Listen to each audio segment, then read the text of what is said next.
ನಮಸ್ಕಾರ ಸ್ನೇಹಿತರೆ, ನಾವು ನಿಮ್ಮ ಕವಿತಾ ಅಂಡ್ ಆನಂದ್ ಎಕೆ ಕನ್ನಡ ವ್ಲಾಗ್ಸ್ಗೆ ನಿಮಗೆಲ್ಲರಿಗೂ ಸ್ವಾಗತ. ಕರಾವಳಿ ಅಂದ್ರೇ ನೆನಪಾಗೋದು ಯಕ್ಷಗಾನ, ಭೂತಾರಾಧನೆ, ಟೆಂಪಲ್ಸ್ಗಳು, ಹಾಗೆ ಬಗೆ ಬಗೆಯ ಆಹಾರ ಪದಾರ್ಥಗಳು. ಹಾಗೆ ಕರಾವಳಿಯಲ್ಲಿ ದೀಪಾವಳಿನೂ ಜೋರಾಗಿ ಆಚರಿಸ್ತಾರೆ. ಅದೇ ರೀತಿ ನಮ್ಮ ಮನೆಯಲ್ಲಿ ಯಾವ ರೀತಿ ದೀಪಾವಳಿ ಆಚರಿಸ್ತಾರಂತ ನೋಡೋಣ ಬನ್ನಿ. ದೀಪಾವಳಿಯನ್ನು ಪ್ರತಿ ವರ್ಷ ಅಕ್ಟೋಬರ್ ಇಲ್ಲಾಂದ್ರೆ ನವೆಂಬರಲ್ಲಿ ಆಚರಿಸ್ತೇವೆ. ಹಾಗೇನೆ ದೀಪಾವಳಿ ಆಚರಣೆ ಪ್ರತಿ ವರ್ಷದ ಕಾರ್ತಿಕ ಮಾಸದ ಕೃಷ್ಣ ಪಕ್ಷದ ಚತುರ್ದಶಿಯನ್ನು, ನರಕ ಚತುರ್ದಶಿಯನ್ನು ಆಚರಿಸ್ತೀವಿ. ಹಾಗೆ ಈ ಹಬ್ಬದಲ್ಲಿ ಬೆಳಕಿನ ಹಬ್ಬ ಅಂತಲೂ ಕರಿತೀವಿ. ಅದೇ ಥರ ನಕಾರಾತ್ಮಕತೆಗಳನ್ನು ತೊಲಗಿಸುವ ಹಬ್ಬ ಅಂತಲೂ ಕರಿತೀವಿ.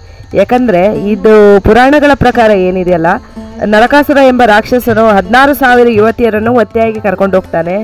ಅಂದರೆ ಋಷಿಮುನಿಗಳನ್ನು ಹಾಗೂ ದೇವತೆಗಳನ್ನು ಹೆದರಿಸಿ ಆವಾಗ ಎಲ್ಲರೂ ಕೃಷ್ಣನ ಮೊರೆ ಹೋಗ್ತಾರೆ. ಕೃಷ್ಣನು ತನ್ನ ಹೆಂಡತಿ ಸತ್ಯಭಾಮೆಯ ಸಹಾಯದಿಂದ ಆ 16,000 ಯುವತಿಯರನ್ನು ಬಚಾವ್ ಮಾಡ್ತಾನೆ. ಹಾಗೆಯೇ ಆ ನರಕಾಸುರನನ್ನು ಕೊಂದ ದಿನ ನರಕ ಚತುರ್ದಶಿಯ ಮೊದಲ ದಿನದಂದು ಬಾವಿಯಿಂದ ನೀರನ್ನೆಲ್ಲ ಹಂಡೆಗೆ ತುಂಬಿಸಿ ಹಂಡೆಯನ್ನು ಶೃಂಗಾರ ಮಾಡ್ತೀವಿ. ಹಾಗೆ ನಾವು ಸಣ್ಣದಿರುವಾಗ ನರಕಾಸುರ ಬಂದು ಹಣ ಹಾಕ್ತಾನೆ, ಅಂದರೆ ಕಾಯಿನ್ಸ್ಗಳನ್ನು ಹಾಕ್ತಿದ್ರು ಹಂಡೆಯಲ್ಲಿ. ಅದು ಪ್ರಾಸ್ಪರಸ್ ಅಂತ, ಅಂದರೆ ಆ ನೀರಲ್ಲಿ ಸ್ನಾನ ಮಾಡಬೇಕು ಅನ್ನೋ ಉದ್ದೇಶದಿಂದ ಅವಾಗೆಲ್ಲ ಹಾಕ್ತಿದ್ರು. ಬಟ್ ನಾವೇನು ಅನ್ಕೋತಿದ್ವಿ, ನಿಜವಾಗ್ಲೂ ನರಕಾಸುರ ಬಂದೇ ಹಣ ಹಾಕ್ತಿದ್ದಾರೆ ಅಂತ.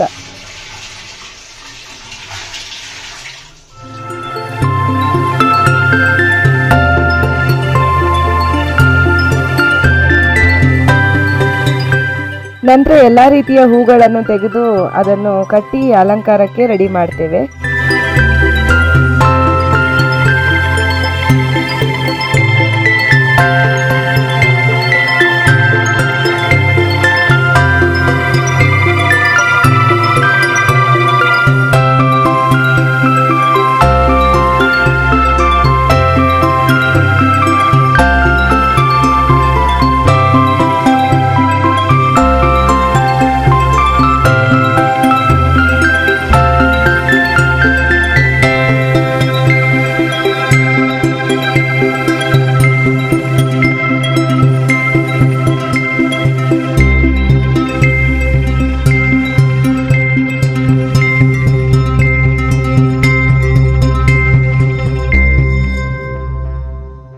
ಇದು ನೋಡಿ ನನ್ನ ಕೈಯಲ್ಲಿ ಕಾಣ್ತಿದೆಯಲ್ಲ, ಇದು ಒಂಥರದ್ದು ಮಣ್ಣು, ಶೆಡಿ ಮಣ್ಣು ಅಂತೀವಿ ನಾವು ನಮ್ಮ ಕಡೆ. ಅದನ್ನು ನಾವು ರೆಡಿ ಮಾಡಿ ಇಟ್ಟಿರ್ತೇವೆ, ಅಂದರೆ ಒಣಗಿಸಿ ಎಲ್ಲ ಇಟ್ಟಿರ್ತೇವೆ. ಅದಕ್ಕೆ ನೀರು ಹಾಕಿ ಅದರಿಂದ ನಾವು ರಂಗೋಲಿ ಅಂದರೆ ಚಿತ್ತಾರವನ್ನು ಬಿಡಿಸ್ತೀವಿ ಹಂಡೆ ಮೇಲೆ.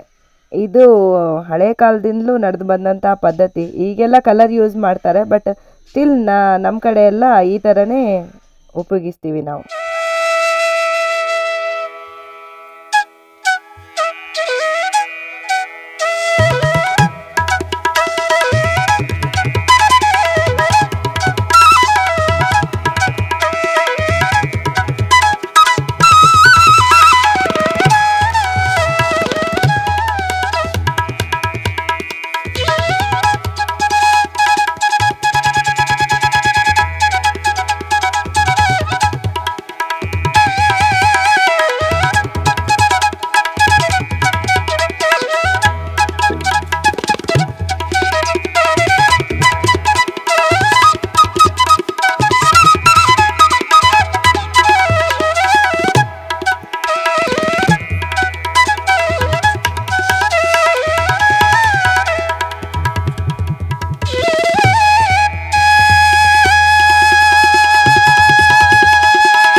ಲಾಸ್ಟ್ ಆಗಿ ಈ ಥರ ಕಾಣುತ್ತೆ ನೀರಿನ ಹಂಡೆ. ಈ ಥರ ಇನ್ನೂ ತುಂಬ ದೊಡ್ಡ ದೊಡ್ಡ ಹಂಡೆಗಳನ್ನೆಲ್ಲ ಇರೋರು ತುಂಬ ಚಿತ್ತಾರ ಬಿಡಿಸ್ತಾರೆ, ತುಂಬ ಚೆನ್ನಾಗಿ ಕಾಣುತ್ತೆ.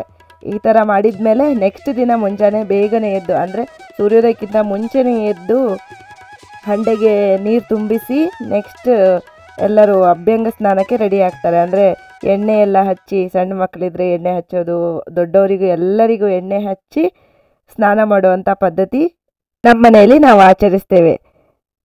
ಪ್ರತಿ ವರ್ಷ ದೀಪಾವಳಿ ಹಬ್ಬವನ್ನು 3 ದಿನ ಅಥವಾ 5 ದಿನಗಳ ಕಾಲ ವಿಜೃಂಭಣೆಯಿಂದ ಆಚರಿಸ್ತಾರೆ. ಅದೇ ರೀತಿ ಕಾರ್ತಿಕ ಮಾಸದ ಶುಕ್ಲ ಪಕ್ಷದ ಪ್ರತಿಪಾದ ದಿನದಂದು ಗೋಪೂಜೆ ಅಥವಾ ಗೋವರ್ಧನ ಪೂಜೆ ಆಚರಿಸ್ತಾರೆ. ಉತ್ತರ ಭಾರತದಲ್ಲಿ ಏನಿದೆಯಲ್ಲ, ಗೋವರ್ಧನ ಪೂಜೆ ಅಂತಾರೆ, ಅಂದರೆ ಗೋವರ್ಧನ ಬೆಟ್ಟಕ್ಕೆ ಪೂಜೆ ಮಾಡ್ತಾರೆ ಅವರು. ಹಾಗೆ ನಮ್ಮಲ್ಲಿ ದಕ್ಷಿಣ ಭಾರತದಲ್ಲಿ ಗೋಮಾತೆಯನ್ನು ಪೂಜಿಸ್ತಾರೆ.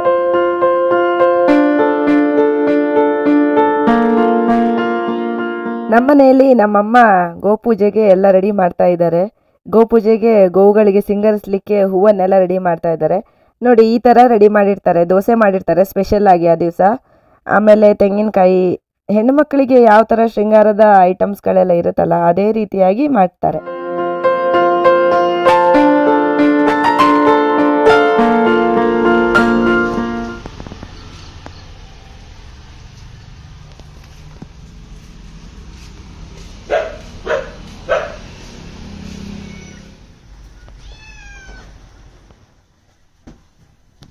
ಮೊದಲಿಗೆನೆ ಗೋಶಾಲೆನೆಲ್ಲ ಚೆನ್ನಾಗಿ ತೊಳೆದಿರ್ತಾರೆ. ಆಮೇಲೆ ಫಸ್ಟಿಗೆ ಬಂದು ಗೋಗಳ ಕಾಲನ್ನು ತೊಳಿತಾರೆ, ಹಾಗೆ ಮೈಯನ್ನೆಲ್ಲ ತೊಳಿತಾರೆ. ಆಮೇಲೆ ಗೋಗಳ ಮೈ ಮೇಲೆ ರಂಗೋಲಿ ಅಥವಾ ಚಿತ್ತಾರವನ್ನು ಹಾಕ್ತಾರೆ. ಇದೇ ರೀತಿ ಲೋಟದಲ್ಲಿ ಅದೇ ಶೇಡಿ ಮಣ್ಣನ್ನು ಆ ಥರ ಹಾಕ್ತಾರೆ.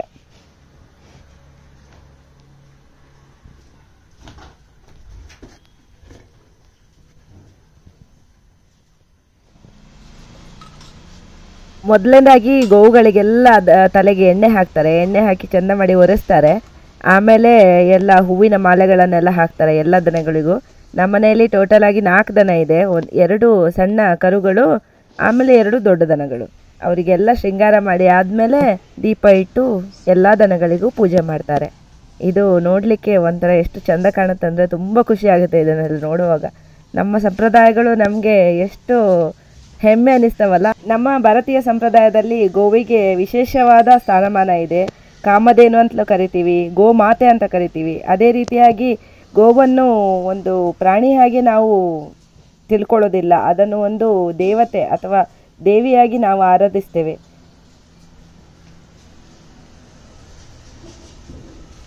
ಗೋಮಾತೆಯಲ್ಲಿ 33 ಕೋಟಿ ದೇವಾನುದೇವತೆಗಳು ನೆಲೆಸಿದ್ದಾರೆ ಅಂತ ನಾವು ನಂಬ್ತೇವೆ. ಅದೇ ರೀತಿಯಾಗಿ ಗೋವು ನಿಸ್ವಾರ್ಥ ಸೇವೆಯಲ್ಲಿ ತೊಡಗಿರ್ತದೆ. ಯಾಕಂದರೆ ಬೆಳಿಗ್ಗೆ ಎದ್ದ ತಕ್ಷಣ ಗೋವನ್ನು ನೋಡಿದರೆ ಒಂಥರ ಆಗೋ ಖುಷಿನೇ ಬೇರೆ. ಹಾಗೆ ಎಲ್ಲ ಮುಗಿದ ಮೇಲೆ ತೆಂಗಿನಕಾಯಿಯನ್ನು ಒಡೆದು ಅವಕ್ಕೆ ನೈವೇದ್ಯವನ್ನು ನೀಡ್ತಾರೆ. ಅದೇ ರೀತಿಯಾಗಿ ದಕ್ಷಿಣ ಕನ್ನಡ ಹಾಗೂ ಉಡುಪಿ ಜಿಲ್ಲೆಗಳಲ್ಲಿ ಪಾಡ್ಯ ಅಂದರೆ ಬಲಿಪಾಡ್ಯಮಿ ಅಂತ ಕರಿತೀವಲ್ಲ, ಅದನ್ನು ವಿಭಿನ್ನವಾಗಿ ಆಚರಿಸ್ತಾರೆ. ಇಲ್ಲಿ ಒಂದು ನಡೆಯುವಂಥ ಬಲಿಪಾಡ್ಯಮಿಯ ಆಚರಣೆನೇ ಬೇರೆ ರೀತಿಯಾಗಿರುತ್ತೆ. ಅದಕ್ಕೆ ಒಂದು ಪೌರಾಣಿಕ ಕಥೆನೂ ಇದೆ. ಮಹಾವಿಷ್ಣು ವಾಮನಾವತಾರ ತಾಳಿ ಬಲಿಚಕ್ರವರ್ತಿಯನ್ನು ಪಾತಾಳಕ್ಕೆ ನೂಕಿದ ದಿನದಂದು ಬಲಿಪಾಡ್ಯಮಿ ಎಂದು ನಾವು ಆಚರಿಸ್ತೀವಿ. ಪ್ರಹ್ಲಾದನ ಮೊಮ್ಮಗ ಬಲಿಚಕ್ರವರ್ತಿ ಮಹಾನ್ ದಾನಿಯಾಗಿರ್ತಾನೆ. ಅವನು ಯಾವ ಥರ ಇರ್ತಾನಂದರೆ ಎಲ್ಲ ದಾನ ಧರ್ಮಗಳನ್ನು ಮಾಡಿರ್ತಾನೆ. ಅವನು ಇದರಲ್ಲಿ ಕಳ್ಳತನ, ಮೋಸ, ದರೋಡೆ ಯಾವುದು ನಡೀತಿರೋದಿಲ್ಲ. ಇದನ್ನೆಲ್ಲ ನೋಡಿದಾಗ ಸ್ವರ್ಗದಲ್ಲಿರೋ ದೇವತೆಗಳಿಗೂ ಒಂಥರ ಜಲಸ್ ಆಗುತ್ತೆ. ಯಾಕಂದರೆ ಎಲ್ಲರೂ ಭೂಮಿ ಮೇಲೆ ಸಮೃದ್ಧವಾಗಿರ್ತಾರೆ, ಯಾರು ದೇವರನ್ನು ನೆನೆಸೋದೇ ಇಲ್ಲ. ಅವಾಗ ಮಹಾವಿಷ್ಣು ವಾಮನಾವತಾರದಲ್ಲಿ ಭೂಮಿಗೆ ಬರ್ತಾರೆ. ಭೂಮಿಗೆ ಬಂದು ದಾನ ಕೇಳ್ತಾರೆ. ಏನು ಬೇಕಂತ ಹೇಳಿದಾಗ ನನಗೆ 3 ಹೆಜ್ಜೆಯ ಜಾಗ ಬೇಕು ಅಂತ ಹೇಳ್ತಾರೆ. ಆಗ ವಾಮನ ಮೊದಲ ಹೆಜ್ಜೆ ಭೂಮಿಗೆ ಇಡ್ತಾರೆ, 2ನೇ ಹೆಜ್ಜೆ ಆಕಾಶಕ್ಕೆ ಇಡ್ತಾರೆ, 3ನೇ ಹೆಜ್ಜೆಯನ್ನು ಬಲಿಚಕ್ರವರ್ತಿಯ ತಲೆಗೆ ಇಡ್ತಾರೆ. ಹಾಗೆಯೇ ಪಾತಾಳಕ್ಕೆ ತಳ್ತಾರೆ. ಇದೇನು ನೀವು ನೋಡ್ತಾ ಇದ್ದೀರಲ್ಲ, ಇದು ದೀಪ ಇಟ್ಟು ಬಲಿಚಕ್ರವರ್ತಿಯನ್ನು ಕರೆಯುವಂಥ ಸಂಪ್ರದಾಯ. ಹಾಗೆಯೇ ವಿಷ್ಣುವಿನಲ್ಲಿ ಬಲಿಚಕ್ರವರ್ತಿ ನಾನು ದೀಪಾವಳಿಯ ಸಮಯದಲ್ಲಿ 3 ದಿನ ಭೂಲೋಕಕ್ಕೆ ಬಂದು ನನ್ನ ಜನರನ್ನು ನಾನು ಭೇಟಿ ಆಗ್ತೀನಿ ಅಂತಾರೆ. ಅದೇ ರೀತಿಯಾಗಿ ಸಮೃದ್ಧವಾಗಿ 3 ದಿನ ದೀಪಾವಳಿಯನ್ನು ನಾವು ಆಚರಿಸ್ತೇವೆ.